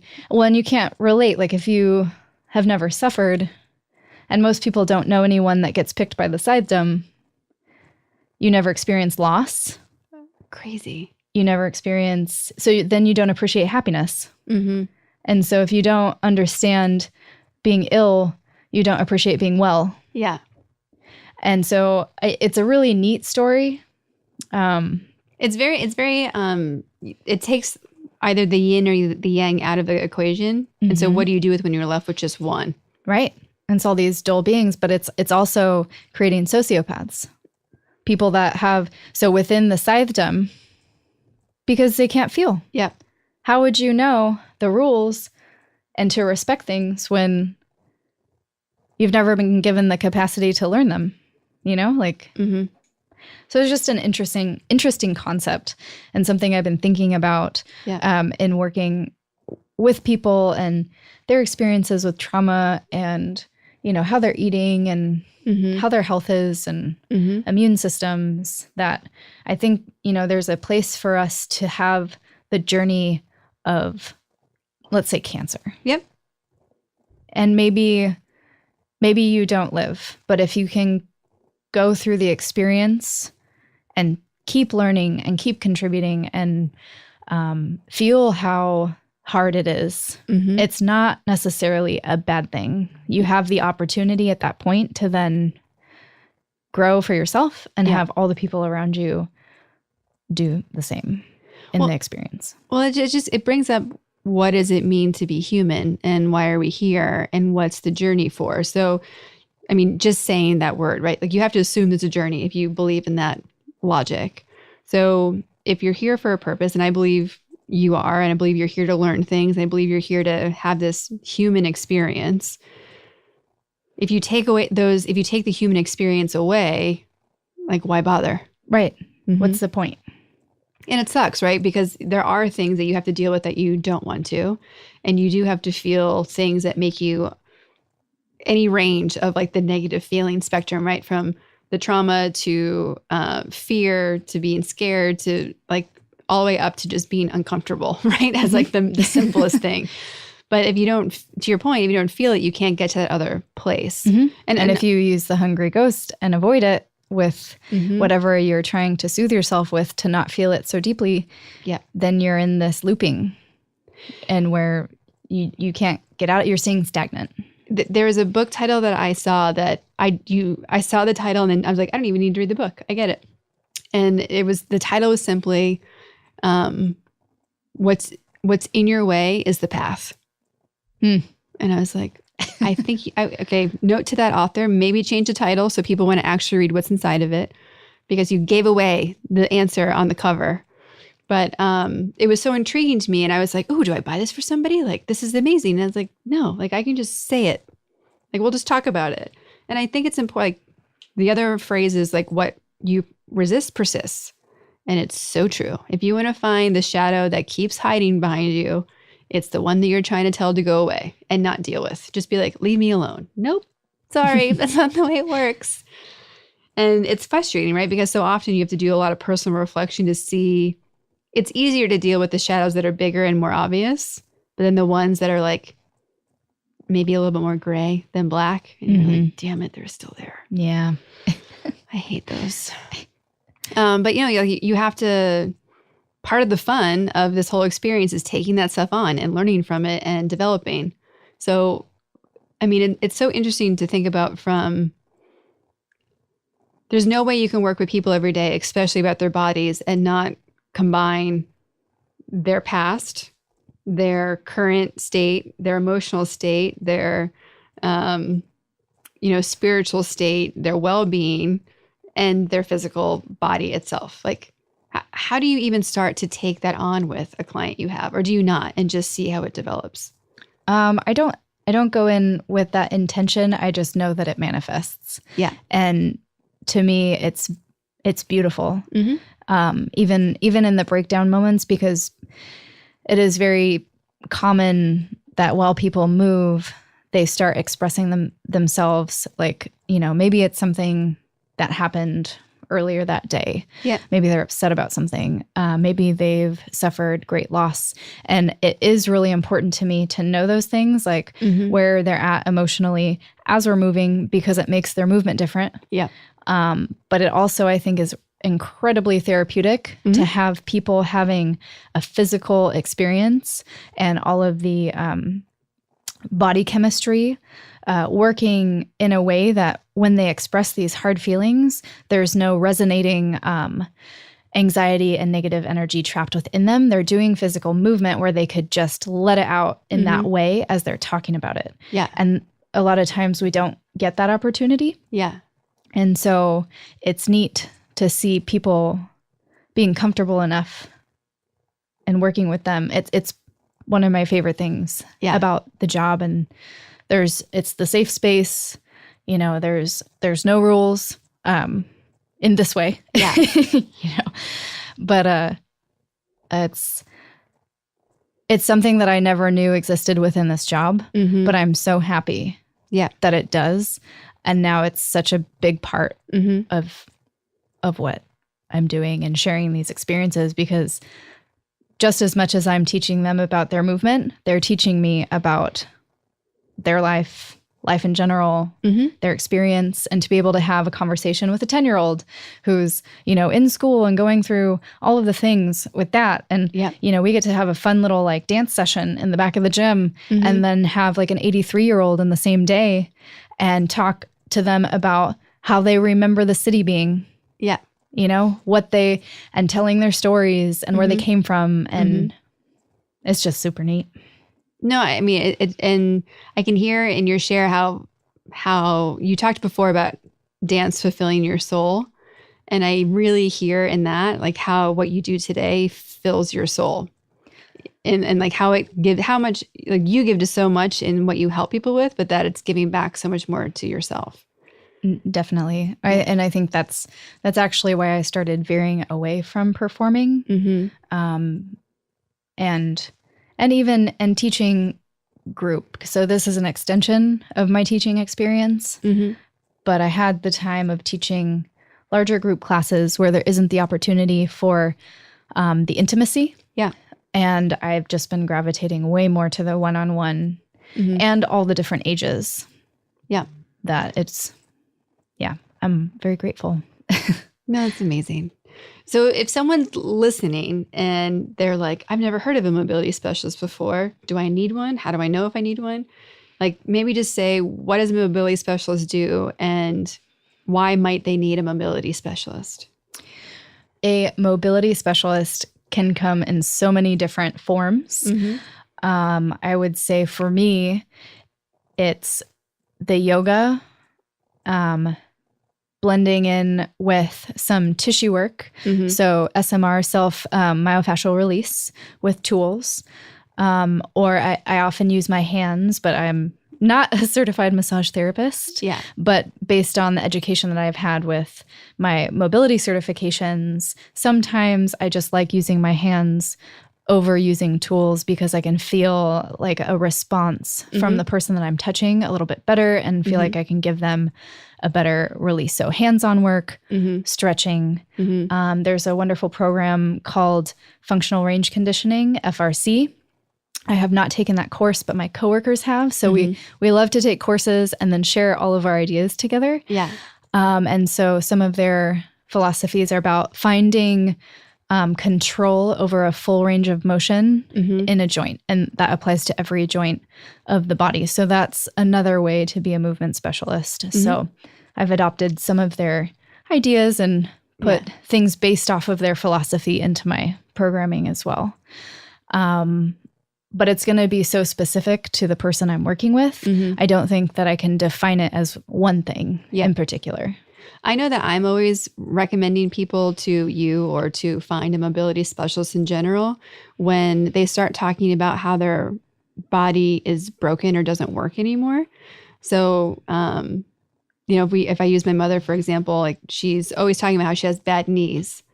And I'm like, it's almost like I can't wait for somebody to make a documentary about mobility and your body versus what the commercial industry talks about. Because when you suffer an injury or you lose a range of motion or something doesn't feel right anymore, and so much like stress that you deal with also manifests in its body so often, which we talk a lot about. But people so often will go to their doctor and say like, this hurts. And they'll look at just the knee and they'll say like, oh yeah, it makes sense because you've deteriorated tissue or tendons or whatever. And they give you a regimen about that, but they never talk about how it fits into your whole body. Right. And they don't give you a program to, they give you the quick solution and not a whole body therapy suggestion.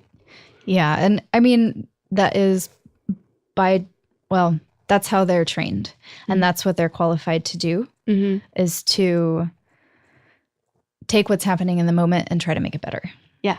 Whereas I think chiropractors, personal trainers, massage therapists, everybody, we're all kind of doing this hybrid thing with information. And sometimes when you have a degree that's so specific, for liability reasons, you're not allowed to explore outside of that training.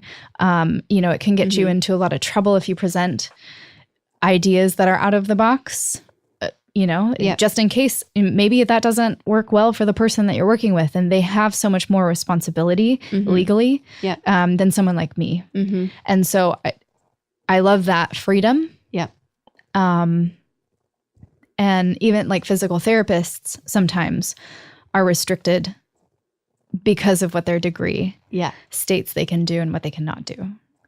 And so in that way, I think that's why personal trainers are so, like, you could see that label somewhere and it could mean a million different things. Yeah. Same with a chiropractor. Yep. And same with a massage therapist, because if you're talking about the biomechanics of someone's movement, plus how they can balance out their entire body, plus like this leads to this. And, we have our fascia, and that is one whole system that there's not a whole lot known about it. And I like to say lines of pull. I might have seen it somewhere. I might have made it up, but it's where, let's say, one place in your body hurts. For example, if you feel like, I'm getting this pull behind my eyebrow. Like a headache. Right. But it's really deep, like right around the brow area. Yeah. Like someone's pulling hairs from the inside. Ooh, and pulling on it. Yeah, I told that to Dr. Justin one day. He's like, wow, that is a creepy yet accurate description of that feeling. But you can push around the levator scapula or the occipitals or the upper traps and create that feeling. And now that's on the back of your head. Right. But the sensation is right above your eyebrow. And so that's a line of pull that I like to reference. When someone's experiencing this one thing in one place, let's think about all the different branches that could be connected to it, and let's start eliminating possibilities and eliminating suspects and see where we go on that pathway. And I think that highlights one of the most important things I think about your body and pain and what you feel. Wherever you have the pain, unless it's clearly a broken bone, like the source of it is probably somewhere else. Yeah, well, and there's a difference between catastrophic injury that happens in a moment, like I fell off a rock, my foot is dangling. That's catastrophic. I don't know anyone that's happened to recently. No one. That's catastrophic. We know, okay, that is problems with the ankle, right? Now, later though, as the healing after the surgery, there might be all these crazy problems that start going into the knee and then the hip and all of that in recovering. So that comes back to what we're talking about now. But it is less likely that it is a catastrophic injury, and most likely that you've repeated a movement so many times in a way that your body doesn't like. Yeah. And it creates an imbalance in that joint. That is the more likely possibility, and correcting a movement pattern that you're not even thinking of in life, not even at the gym. Yeah. Just like, how do you sit in your car? Oh, is that making my neck hurt?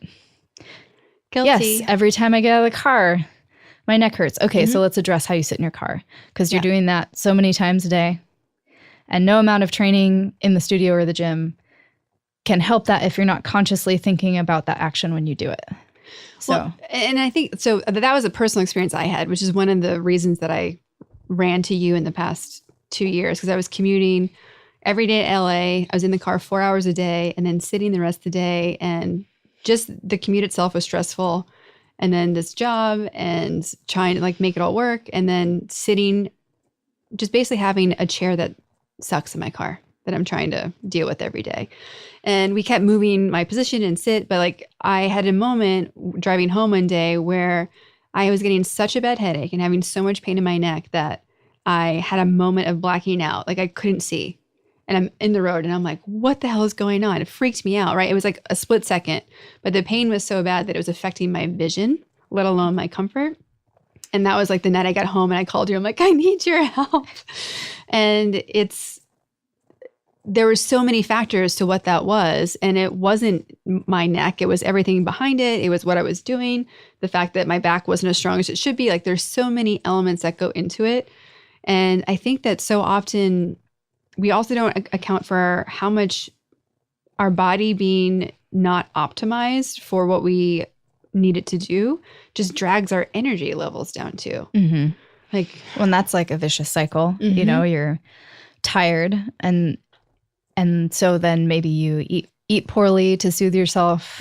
And then because you eat poorly, it disrupts your sleep. Yeah. And then because your sleep is disrupted, you don't want to move more or better. And so then you're tired again and you repeat. Yeah. Like all the time. And so that's how the emotions, I think, really get trapped in the physical body and have an impact on the physical body and stress levels too with joint issues. And we store these pains and these experiences that we don't have a physical outlet for in different places. And we'll find that they reoccur.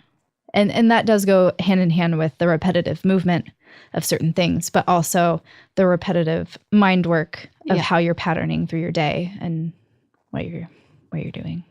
So we have so many people that start the new year and they have their New Year's resolutions. And you hit on like 20 different things that we could be doing for ourselves. So between like eating right and drinking enough water and sleep and moving and stretching, like how do I start with one thing and like what's the first thing I can pick to make an impact and then start layering on the next elements?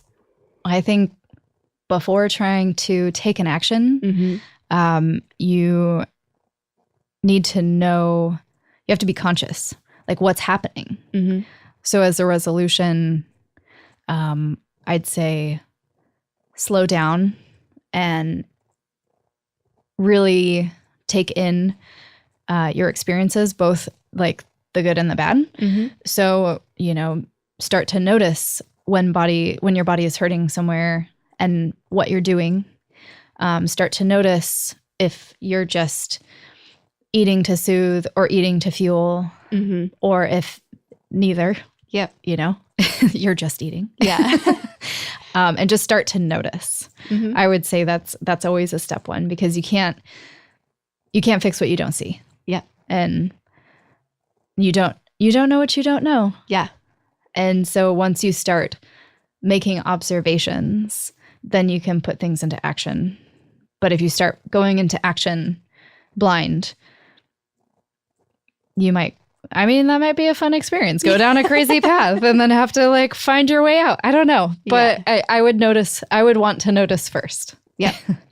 How has personal training and taking the yoga program and moving into this mobility phase of your career, what has it done for you personally? It's made me appreciate more. And I've been able to handle, I've always had anxiety. And recently it is less and less. And recently, because I'm open to it happening, like I know it's going to happen. And now I can kind of predict, the situation that I'm getting myself into, I'm starting to feel these things that are tells for my anxiety. I feel like my path has given me tools to not take it away, because it's probably not going to go away. That's part of who I am. But I have tools in my pocket to experience it honestly and move through it from a negative space into a positive space a little bit faster than I have in the past, and not get stuck in a repetitive negative cycle. Yeah. But I know even like you do so many experiments yourself with what you put in your body and knowing which ones like actually make you feel the way you want to versus you enjoy in the moment, even as heartbreaking as that can be, to like have to give up something, a food or a drink that you love because you know that it doesn't suit what you're creating for yourself or your body doesn't like it or also being open to, I want to be in this moment and eat that thing that I said I wasn't going to, or drink that thing that I said I wasn't going to. And I know what it will do. I'm going in with knowledge and I'm making the choice and then not beating myself up over it. Yeah. Like just have the experience and do it and move forward and not feel guilty about it and realize that's part of the balance of it all. Well, and that's such a big takeaway in the sense of if you're whatever path you're on for your personal growth or your health or fitness or movement, like don't add more negative thoughts into it by being guilty and beating yourself up for what you aren't doing, because that's just layering on more stuff that you have to get rid of eventually.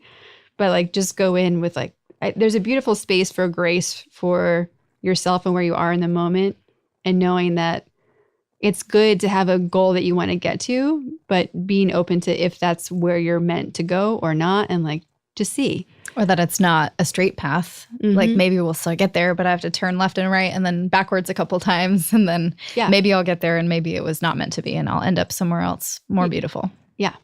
Less control, more peace, more relaxing. Yeah.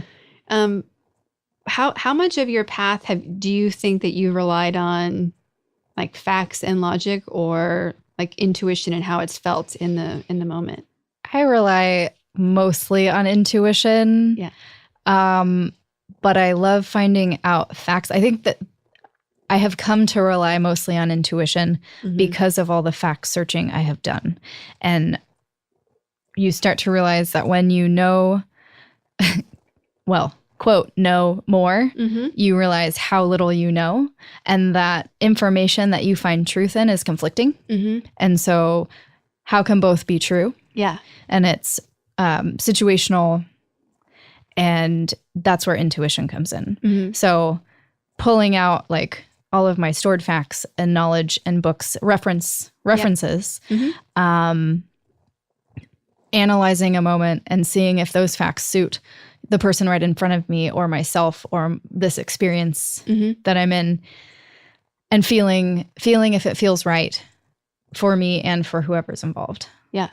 And I think that's important. It's important because we don't have little cameras and scopes that we can look inside our bodies and say like, what's happening on a cellular level? I wish I had that, like the magic camera that would show like, the this new is app or exactly chip. where the injury is. Like, this is exactly where the sickness is. And then it's like, great, I have some information and some reference books that I can go look up and fix that problem. But it's never that way. And it's going to be different tomorrow. Yeah. And it was different yesterday.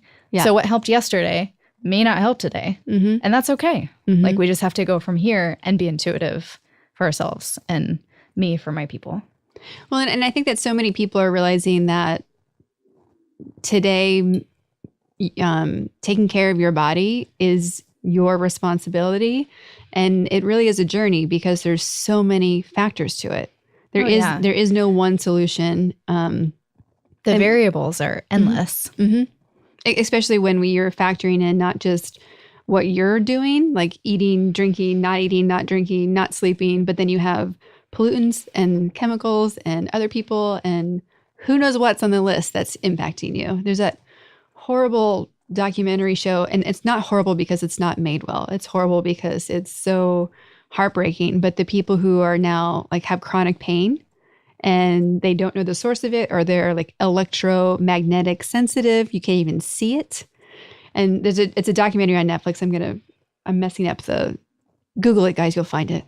It's like people in pain, but how people are pain that people would have ignored in a traditional medicine field are now finding like, no, it's like a real thing. We just didn't know it impacted people before. Right. And like it's, or like, post-concussion syndrome. That's an example of what you're talking about. There's not like, who said this? I don't remember who said it, but somebody on a podcast that I was listening to said science should come. Oh, I think it was Neil deGrasse Tyson. Okay. Said science should come with a sign on the door that says good until further notice. That's perfect. And I love it. Like whatever I'm feeling attached to or what draws me, like information that I'm reading and I can relate to it. Like it's really great for right now, but that may be proved wrong down the road. So in presenting that information, I'm like, well, let's try this and see.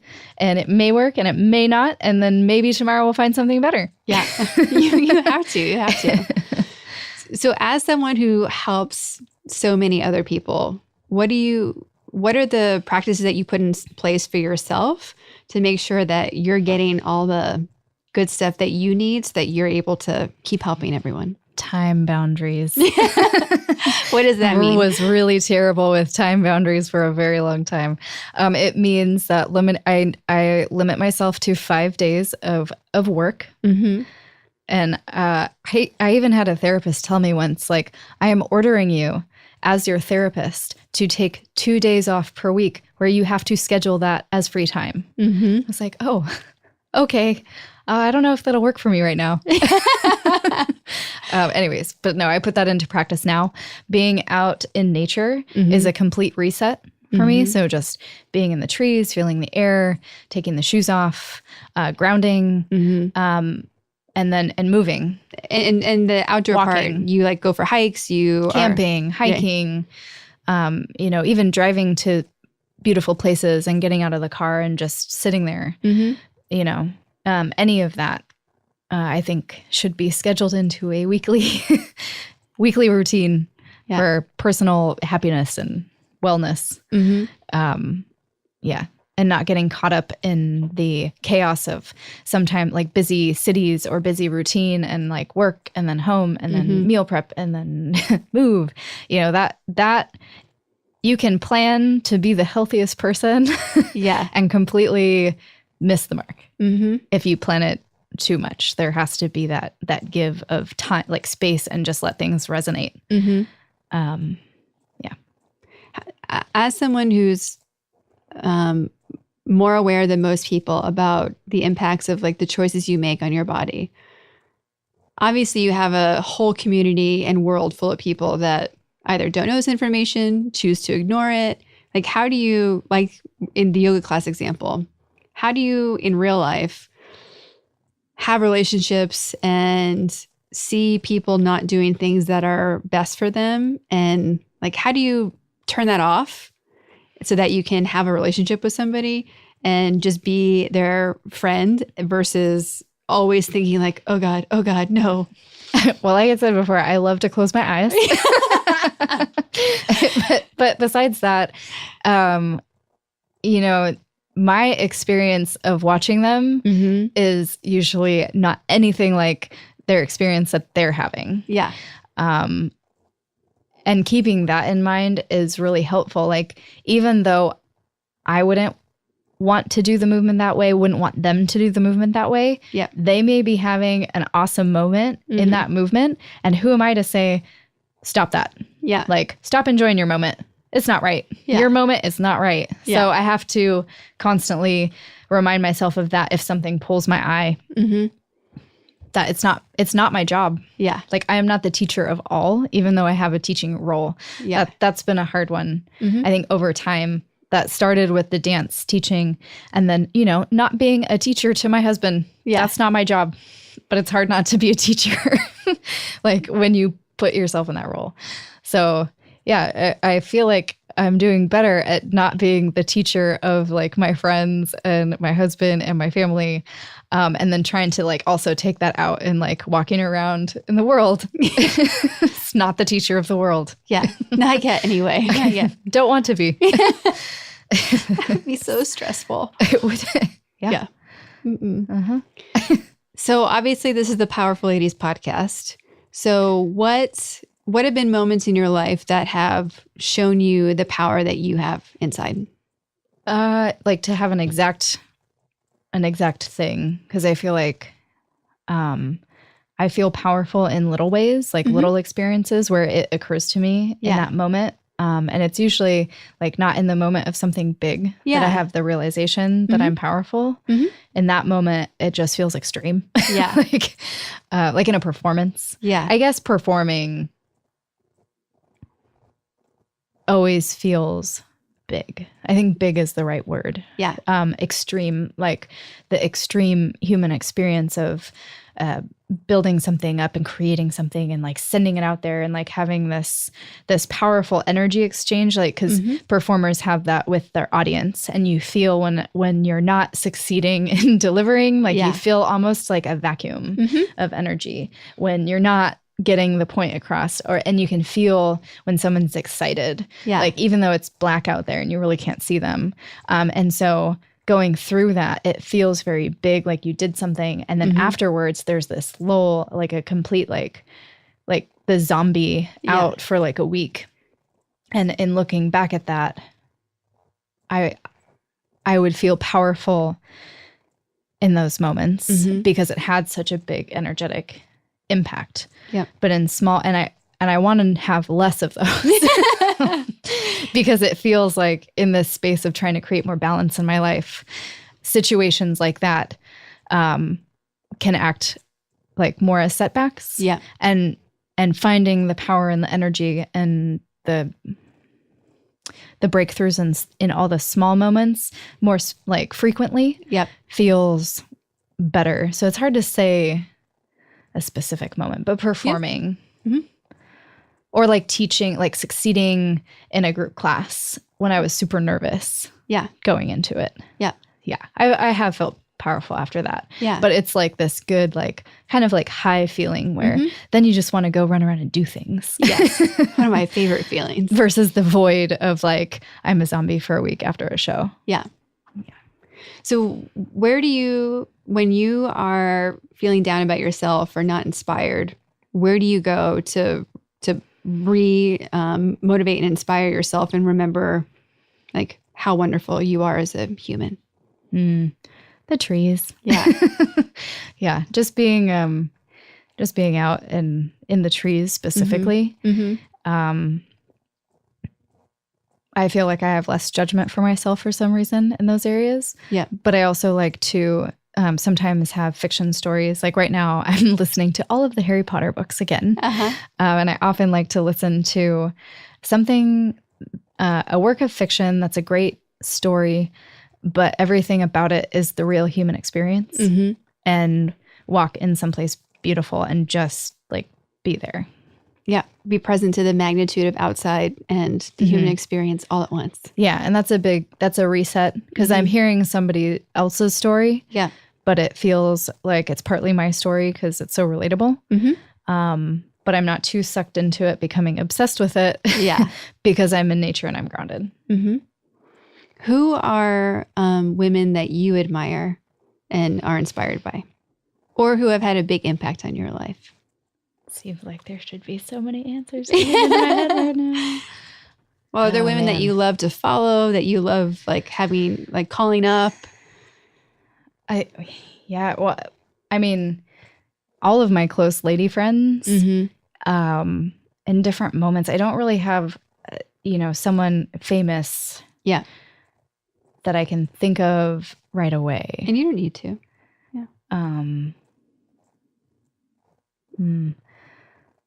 Yeah, but I mean, well, so Laura at the gym is an inspiration in how she leads her life. I really admire how she walks her path and her experience being of service to people. And so she is definitely a person that I admire. But I admire like all of my close lady friends for so many different reasons. It's hard to pick. How important has it been for you to have a circle of girlfriends on your journey? To be honest, the fact that they were girls never occurred to me. Yep. But the connected energy of like having a feminine energy support system, that was a non-compete zone because none of the girls in my, or women in my close circle have that. Like we're all competitive with our, like maybe with our careers or with our athleticism, but not in a way where we compete to be better than each other. Yep. It's always like, come into my space and hold me. Yeah. I'm feeling depleted, and it's, it's mutual, it's reciprocal. And I know that I could call like 10 people. Yeah. And talk to them about anything, no matter how ugly. Yeah. Or how wonderful. Yeah. Good news is great to be shared too. Yeah. But I have that in my lady friends and in some of my guy friends as well. Yeah, because you and I have talked a lot about, and I've been really open with you about struggling with calling this entire thing Powerful Ladies in general, because it cuts out so many people that are critical to my everyday and my experience this far. And I think we share in that. So I'm really happy that Powerful Ladies podcast will have all sorts of guests on it. It won't be female specific or female identifying specific. And I think that's a big thing, right? Like there's so many men in my life that, like, there are moments in my life when I thought that I just didn't have girlfriends because I didn't get it. Like I wasn't that type of, and this is not a negative, this is just my description of it, but like I wasn't the bubbly, outgoing cheerleader version, like not super feminine, not girly, and in different periods of my life. And I think anyone looking at me from the outside in would be like, what are you talking about? That's not true at all. But like I haven't felt like I've been like a girly girl ever. Mm-hmm. And like I know like when I get news about people getting married or pregnant or engaged, I'm always like, yay. But I'm not like the waterfall of emotions of like, I don't know. I just don't react the way that I see other women react, as an example of my lack of girliness. But so for me, it's like always it's ironic to myself that, it's ironic to myself that we're calling this the Powerful Ladies podcast when in reality, it's just like powerful people and who have supported us.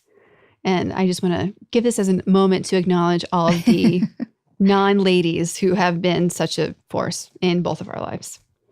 Yeah. Because there's so many. Well, I think you're onto something with the feminine energy that is specific to female. And that's maybe what you're talking about with the Powerful Ladies. Yes. Like not a stereotype of what it looks like. Oh, back to like an aesthetic versus, an intention. It's not what it looks like to be a girl or how do we define being a girl, but like the feminine energy, like that exists, the yin and the yang, there's a duality, there's a dynamic there. And, I think that's how. No, I totally agree with you because there's also something to like, only another woman can understand like the full scope of what you go through sometimes. And I'm not even talking about like a monthly Well, that PMS just makes me giggle because I was totally talking to Scott and Tony about periods last night, trying to explain to them like how that feels. And like they indulged me for much longer than I thought they would. And yeah, and I was like describing it. And then all of a sudden, Tony didn't even say anything. He just got up and like walked and like went to grab some cushions. And Scott goes, Tony's tired of hearing about periods. And he goes, yep. It's like, okay, we can stop now. Yeah, really. And I think that's a great example because there's so many stereotypes about it. But it's just a matter of like having to make the choice, right? Of like to be a mom or not be a mom. Or like, the fact that there is the reality behind what's going on with the Me Too movement. And in my world, I've just been like, that's the way it is. Suck it up. Let's keep moving. Like for me personally, but like, that's the thing. And I didn't realize until recently that it didn't have to be.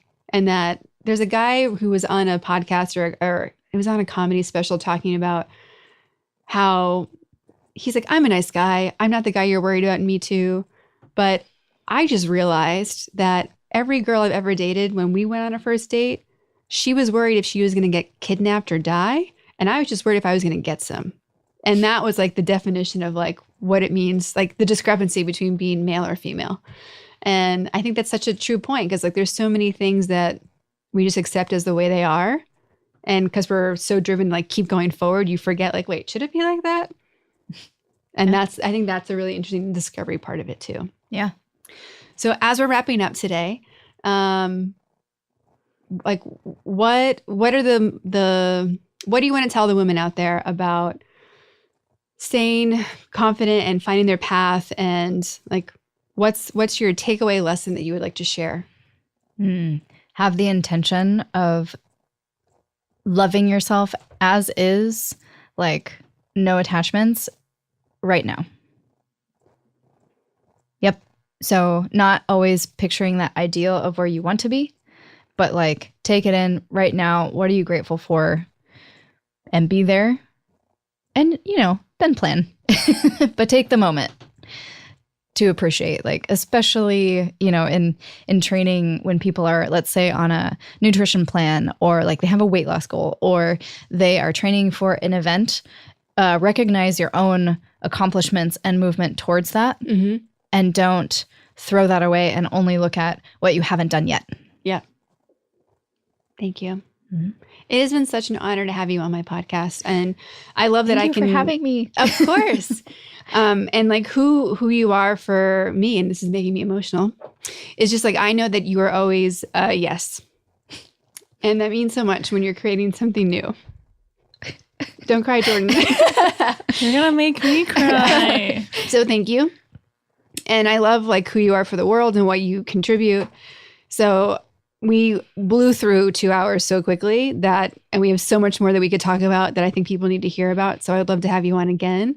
And we can, because we've introduced you, we can pick a topic, right? And like really just dive into it. I mean, Jesse sent us that video that I also wanted to talk to that we didn't get to, of the guy like hammering people back together. I have been terrified to look at that video. I haven't even opened it yet because I don't know how, is it visceral? Like, I mean, does it show a lot of like the inner workings moving? No, it's a little scary for me to open. I don't do well with like injury videos. It's not an injury. It's not like that. It's literally, it would be like with me with my neck in the event like I had a rib out. Just watching an adjustment? Yes. Okay. It's like watching an adjustment. Okay, that's not that scary. It's like, and the guy, he's very charismatic and, but he uses this hammer method to like push things back where they should go. Well, I just saw the big hammer in his hand and the way he was holding the dude. I was scared. No, watch it because it's fascinating. Okay, and, great. Like, I was so proud of myself because I'm watching the readjustment. I'm like, I know where the problem is. Look, you can see it. You can see it in his back left shoulder. Mm-hmm. And I was so proud that you taught me so much and I could see it. And he was trying to get the guy there. But this chiropractor or physical therapist has tons of YouTube videos. His first name is Bo. I'm going to forget his second name, but he does a lot of work with athletes and UFC fighters. So it's a UFC coach that got injured sparring with his client. And he has to get a rib put back in. And it's fascinating to watch the whole experience. Like there's parts where I was freaking out and there's other parts where I was like, ooh, I think I need to move my arm like that right now. Oh. And so all of a sudden, like we're copying what's happening in the video, but we have so much more we can get into. We're asking everybody on a scale of powerful ladies, from human to powerful ladies. If 1 is human and 10 is a powerful lady, how do you feel today? How do you feel on most days? Oh, that question. Well, today I am feeling really powerful being in your guys' space. Awesome. So, oh, man. Let's say a 9. A 9 Let's today? say a 9. Awesome. Yeah. That makes me feel good. Yeah. Amazing. That means we did our job today. Thank you so much. Thank you.